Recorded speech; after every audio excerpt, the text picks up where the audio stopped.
Yes Min con Jesús, América Latina. Señor mío y Dios mío, creo firmemente que estás aquí, que me ves, que me oyes. Te adoro con profunda reverencia. Te pido perdón de mis pecados y gracia para hacer con fruto este rato de oración.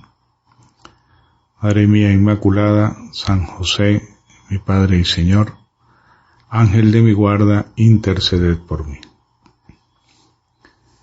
Leeremos en el Evangelio de hoy.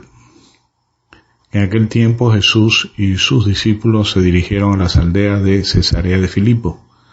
Por el camino preguntó a sus discípulos: ¿Quién dice la gente que soy yo? Ellos le contestaron: unos, Juan el Bautista, otros, Elías, y otros, uno de los profetas. Él les preguntó: ¿y ustedes quién dice que soy yo? Pedro le contestó: tú eres el Mesías. Él les prohibió terminantemente decírselo a nadie y empezó a instruirlos.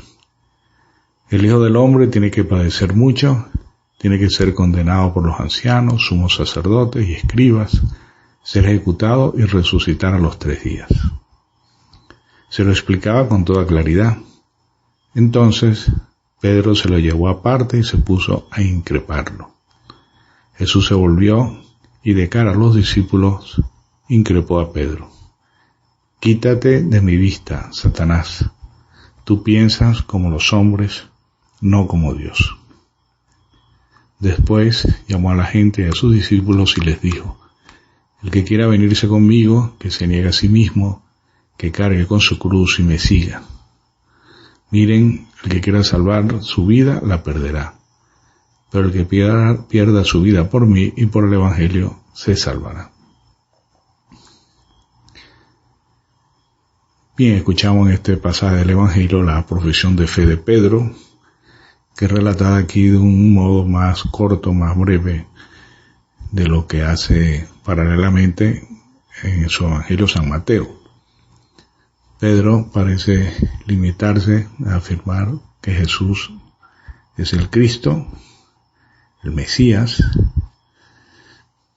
Algún padre de la Iglesia ha explicado que esa sobriedad demostrada en este Evangelio de San Marcos es porque él era el intérprete precisamente de Pedro y que seguramente querría omitir todo lo que pudiera aparecer como una propia alabanza. Dentro de la sencillez de ese relato queda claro pues el papel de Pedro. Se adelanta a todos los demás afirmando la mesianidad de Jesús. Pero el Señor repregunta: ¿quién dicen que soy yo? Bien, eso es lo que el Señor pide a sus apóstoles, no una opinión más o menos favorable, sino precisamente la firmeza de la fe. Y San Pedro es quien manifiesta, también en nombre de los demás, esa fe. Enseguida el Señor anuncia a los discípulos los sufrimientos y la muerte que tendrá que padecer. Es la primera ocasión en que lo hace, más tarde lo hará otras veces, produciendo, por supuesto, una sorpresa entre aquellos 12, porque no pueden ni quieren entender que el Mesías, que su Señor, tenga que pasar por el sufrimiento, por la muerte. Y Pedro, pues con su espontaneidad habitual, con su fugacidad, pues protesta. Y eso le responde con unas palabras muy fuertes, muy duras, que la acabamos de escuchar, que las mismas que dirigió al demonio cuando éste le tentó, además: apártate de mí, Satanás. Quiere el Señor dejar como muy claro, una vez más, que su misión no es terrena, sino espiritual, y que por eso no puede ser entendida con medios criterios pues humanos, sino según los designios de la voluntad de Dios.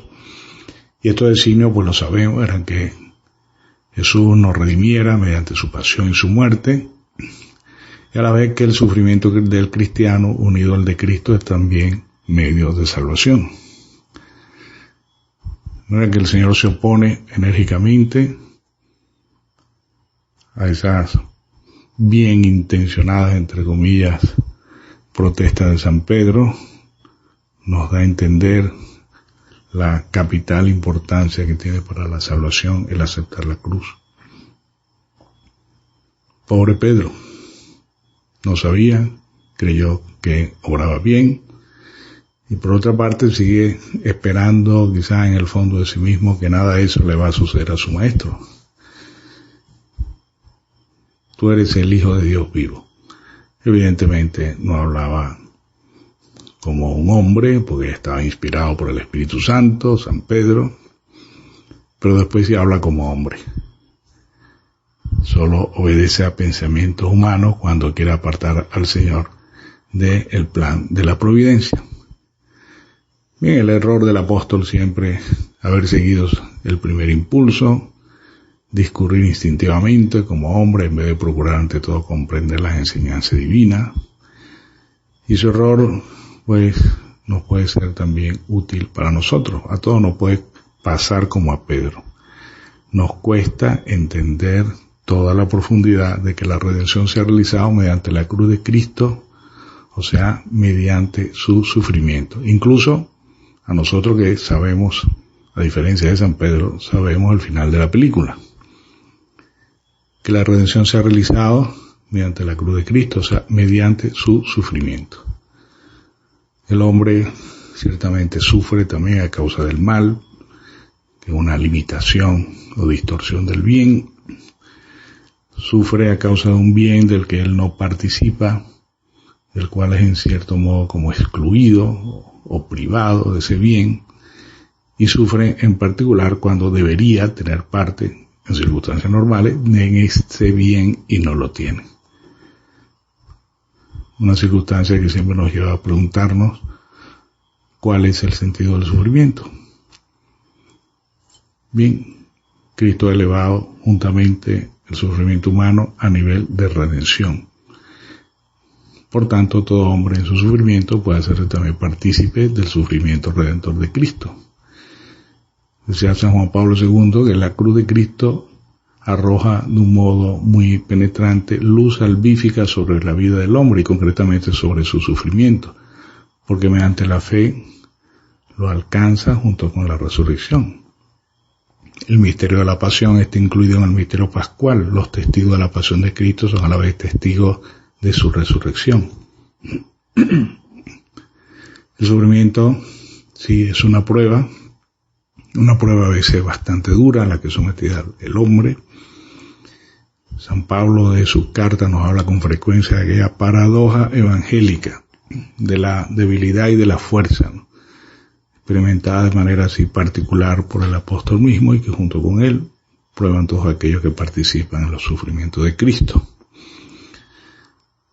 Como se ve, el Señor no escondía la necesidad de su sufrimiento. Decía muy claramente, si alguno quiere venir en pos de mí, tome su cruz cada día. Que se nieguen a sí mismos. Que la senda que lleva al reino de los cielos es estrecha y angosta. Varias veces dijo también que sus discípulos encontrarían múltiples persecuciones, como se sabe, no solamente en los primeros siglos del Imperio Romano, sino que también hoy se sigue contra los cristianos. Bien, este es el sentido del sufrimiento, verdaderamente sobrenatural, a la vez humano. Sobrenatural porque se arraiga en ese misterio divino de la redención del mundo, y es también profundamente humano porque en él el hombre se encuentra a sí mismo, su propia humanidad, su propia dignidad, su propia misión, también su propia necesidad de Dios. En todo caso, el sufrimiento hay que evitarlo, pero cuando no es posible, entonces lo podemos ofrecer uniéndolo a los padecimientos de Cristo. Un momento de rezar por todos aquellos que sufren, especialmente por los azotados a causa de la pandemia del COVID-19 que ha enlutado a tantas familias en el mundo. Nos encomendamos como siempre a María, que junto a la cruz de su Hijo conoció también el valor redentor del sufrimiento. Te doy gracias, Dios mío, por los buenos propósitos, afectos e inspiraciones que me has comunicado en esta meditación. Te pido ayuda para ponerlos por obra. Madre mía Inmaculada, San José, mi Padre y Señor, Ángel de mi guarda, interceded por mí.